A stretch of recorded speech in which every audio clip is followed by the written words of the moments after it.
से आदिलभाई फराज, जिल्हा प्रमुख राजेशजी, जिल्हा प्रमुख देवळे साहेब, व्यासपीठावरील सगळेच मान्यवर माजी आमदार साळोखे साहेब, काँग्रेसच्या संध्याताई, सगळेच मान्यवर व्यासपीठ असं म्हणतो कारण आणखी 2 सभा आहेत.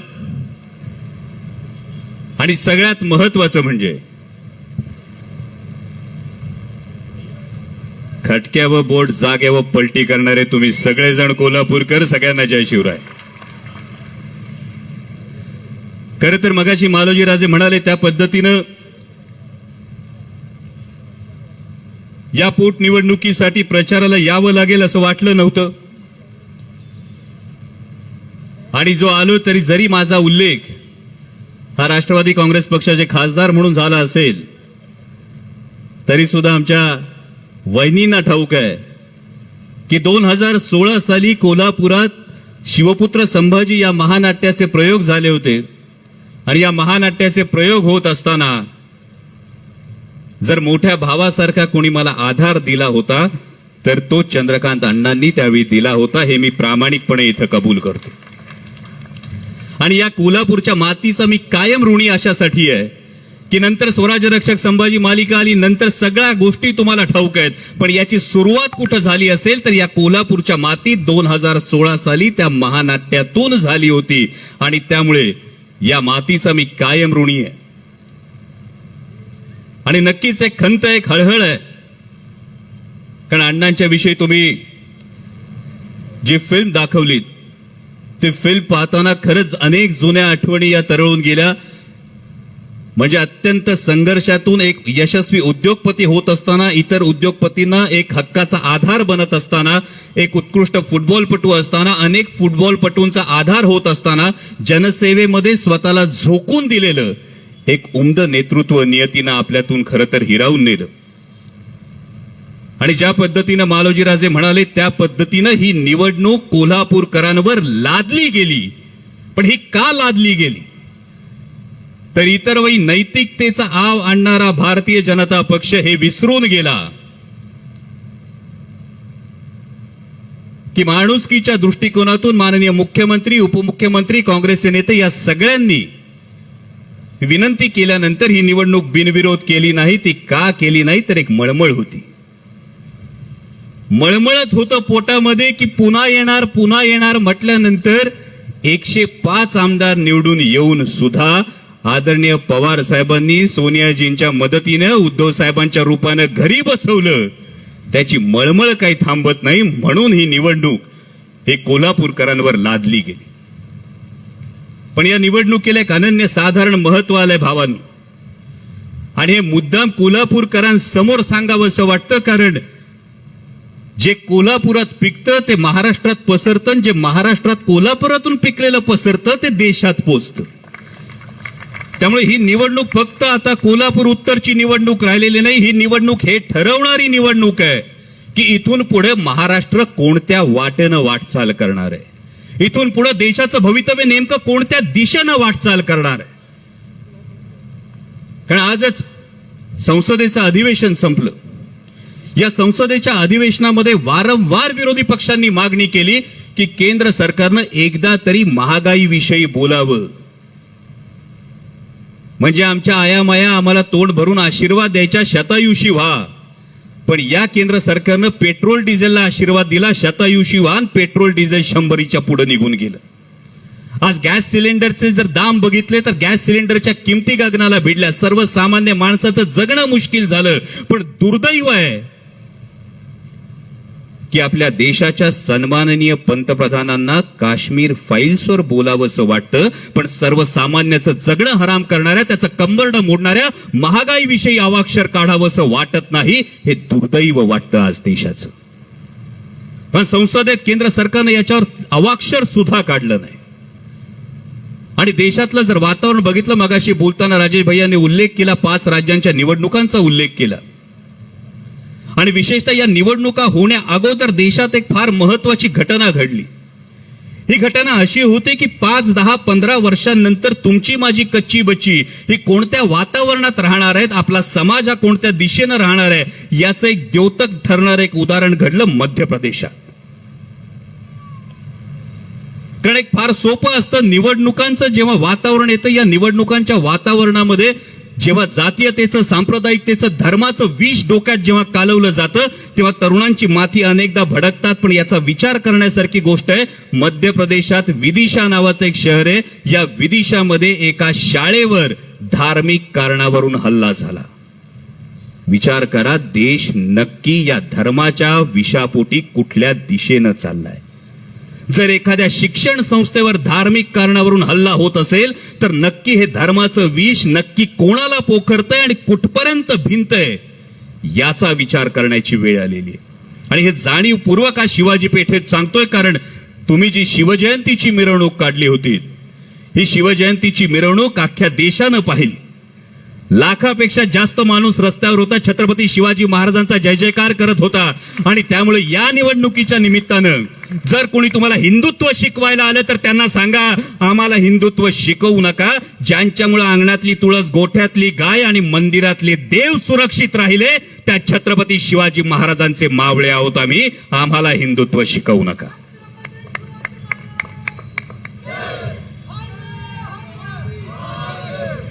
आणि म्हणून जर कोणी तुम्हाला या गोष्टी शिकवायला आलं आणि पुन्हा जर ही फूट पाडण्याचा प्रयत्न करायला आलं तर जरूर सांगा, आमच्या समोर 2 पर्याय असतात. एक पर्याय असतो, मी अमुक जातीत, अमुक धर्मात, अमुक पंथात, अमुक प्रांतात जन्माला आलो, याचा न्यूनगंड किंवा अहंकार बाळगणं हा एक पर्याय असतो. आणि दुसरा पर्याय हा असतो, मी कोणत्याही जातीत, कोणत्याही धर्मात, कोणत्याही पंथात, कोणत्याही प्रांतात जन्माला आलो तरी माझ्या कर्तृत्वानं माझं व्यक्तिमत्व अशा उंचीवर नेऊन ठेवेल की माझा माझ्या जातीला, माझा माझ्या पंथाला, माझा माझ्या प्रांताला, आणि माझा माझ्या धर्माला, आणि त्याही पेक्षा महत्वाचं म्हणजे माझा माझ्या देशाला अभिमान वाटेल. त्यामुळे दुसरा पर्याय जर आपण निवडला तर आपण छत्रपती शिवाजी महाराजांचे मावळे आहोत. नुसतं जन्मानं हिंदू असून चालत नाही, तर कर्मानं हिंदू असावं लागतं. आणि मगाशी राजेश भैया म्हणाले त्या पद्धतीनं हिंदू हृदय सम्राट शिवसेना प्रमुख बाळासाहेब ठाकरे यांनी प्रत्येक शिवसैनिकाला एक आवर्जून गोष्ट सांगितलेली आहे की त्यांना फक्त मंदिरात घंटा बडवणारा हिंदू हा अभिप्रेत कधीच नव्हता. हिंदू कोण?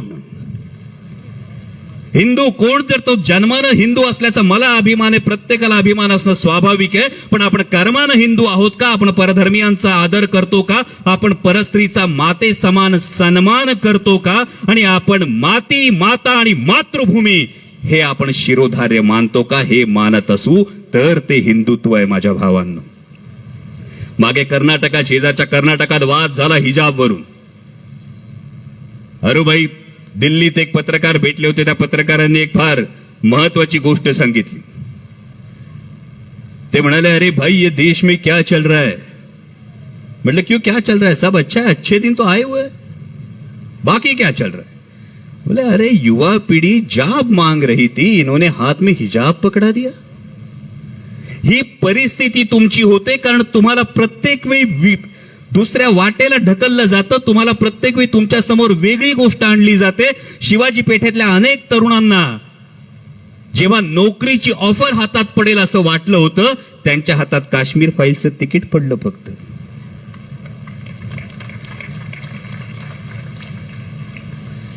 कारण 70 वर्षांपूर्वी कोणी काय कलाकृती बनवावी, कोणी काय चित्रपट बनवावा हा अभिव्यक्ती स्वातंत्र्याचा भाग आहे असं जरी आपण गृहीत धरलं तरी सुद्धा प्रत्येक वेळी हे सांगितलं जातं 70 वर्षात काँग्रेसने काय केलं, 70 वर्षात काँग्रेसने काय केलं. पण काश्मीर फाईल्स बघून आल्यानंतर तुमच्यातल्या किती जणांनी हा प्रश्न विचारला की 7 वर्ष तुमचं सर्व शक्तिमान, आता 8 वर्ष तुमचं सर्व शक्तिमान सरकार केंद्रात आहे. ज्या काश्मीरी पंडितांची अवस्था आम्ही काश्मीर फाईल्स मध्ये बघितली, त्या काश्मीरी पंडितांच्या पुनर्वसनासाठी गेल्या 8 वर्षात तुम्ही नेमकं काय केलं, याचं उत्तर तुम्हाला देत नाहीत. याचं उत्तर तुम्हाला देत नाहीत कारण तुम्ही हा विचार करू नये, तुम्ही हे प्रश्न विचारू नयेत हीच त्यांची इच्छा आहे.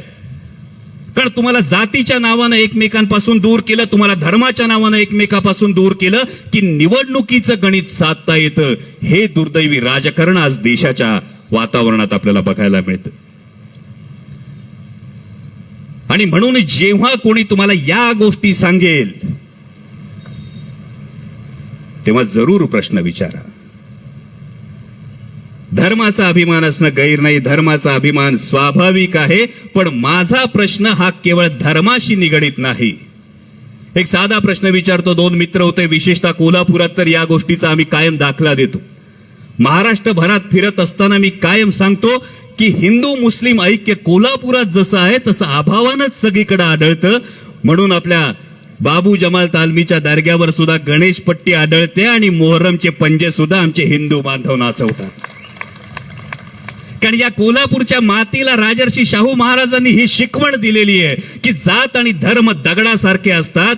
त्या दगडाच्या भिंती बांधल्या तर समाज तुटतो आणि त्याच दगडाचा पूल बांधला तर समाज जोडला जातो. त्यामुळे हा समाज जोडण्याचं काम या युवा पिढीला या पुढच्या काळात करावं लागेल. कारण जर याच मुद्द्यांवर तुम्ही आणि आम्ही भांडत बसतो आणि याच मुद्द्यांवर तुम्ही आम्ही जय जयकार करत बसलो तर त्यांचं फावतं अशासाठी की मग तुम्ही फक्त तेवढ्याच घोषणा देत बसता आणि मग महागाईचे प्रश्न कोण विचारणार. माझ्या माता भगिनी बसतात, माता भगिनींना विचारा एकदा, नक्की घराचं बजेट बांधताना नक्की किती तारांबळ होती आणि काय तारांबळ होते. मावशी, होती की नाही तारांबळ? पेट्रोल वाढलं, डिझेल वाढलं, गॅस वाढला. आता येतील उद्यापासून सांगतील तुम्हाला युक्रेनचं युद्ध झालं म्हणून कच्च्या तेलाचे दर वाढले. बरोबर सांगितलं जातं ना? सांगितल्याबरोबर उठून विचारायचं, युक्रेनचं युद्ध आता झालं जेव्हा बॅरलचे दर, एका बॅरल असतो क्रूड ऑइलचा, त्या बॅरलचे दर आता $130-135 झालेत. पण याच बॅरलचे दर गेली कित्येक वर्ष अगदी $35 पर्यंत घसरले होते. त्यावेळी जो नेमका नफा कमवला त्या नफ्याचा फायदा देशवासियांना कधी देणार हा प्रश्न विचारायची वेळ आलेली.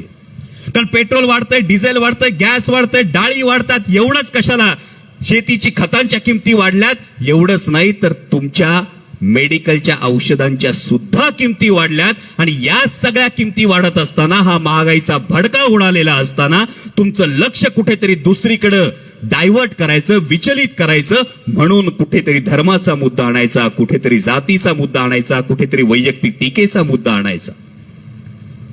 मगाशी बोलताना या जिल्ह्याच्या माजी पालकमंत्र्यांविषयी तुम्ही उल्लेख केला. ज्यांनी तुम्हाला ईडीची धमकी दिली ना, ऐकली का नाही? आपण बिंदास बोलतो,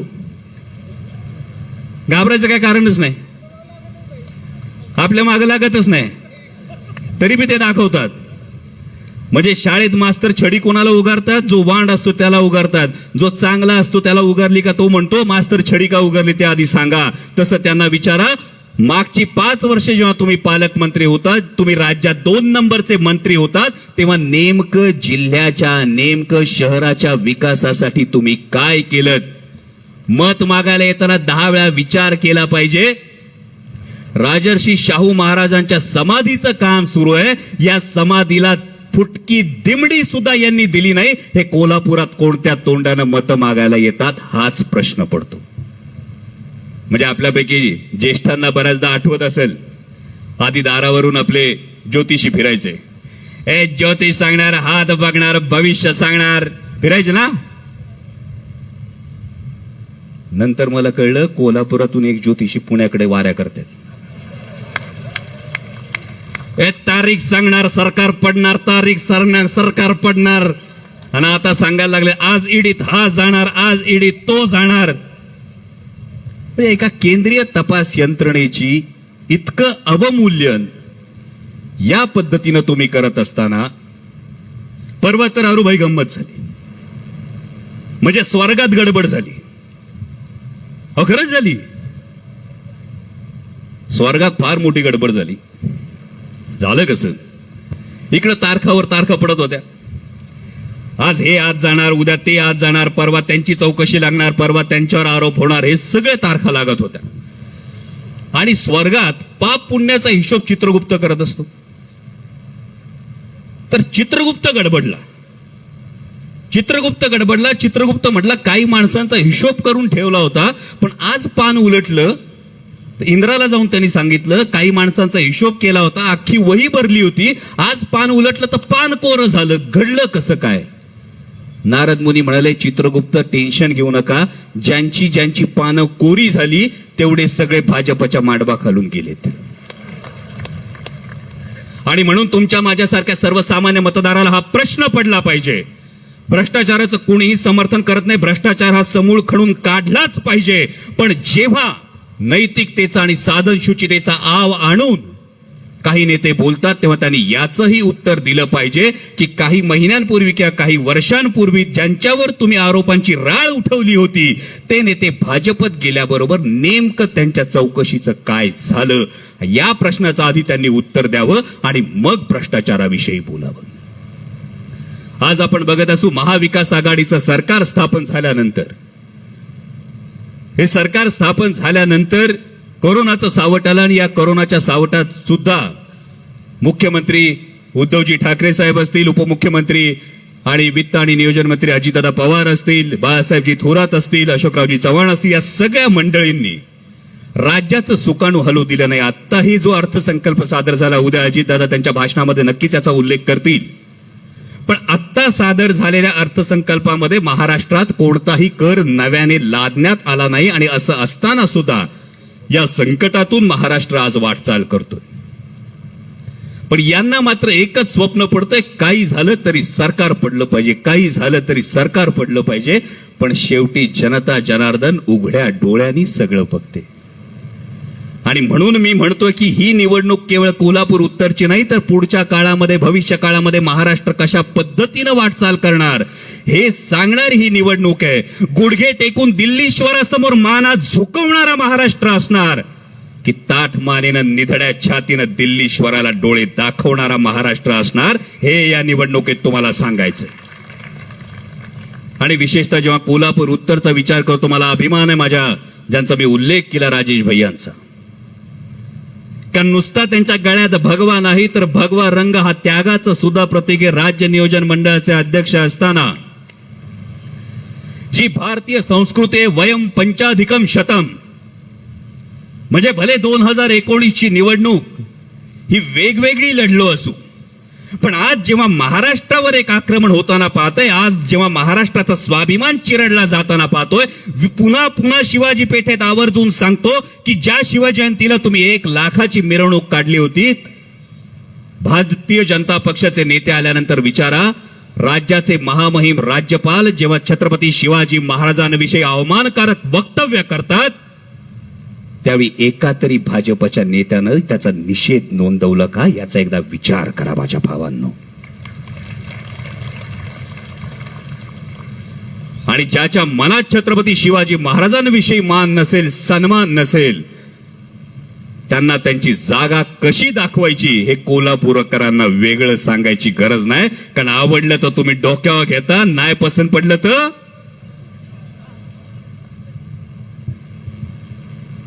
आणि त्यामुळे राजेश भैया, मला खरंच मनापासून तुमचा मित्र आहे याचा अभिमान आहे की ज्या पद्धतीनं शिवसेनेचा हा ठाण्या वाघ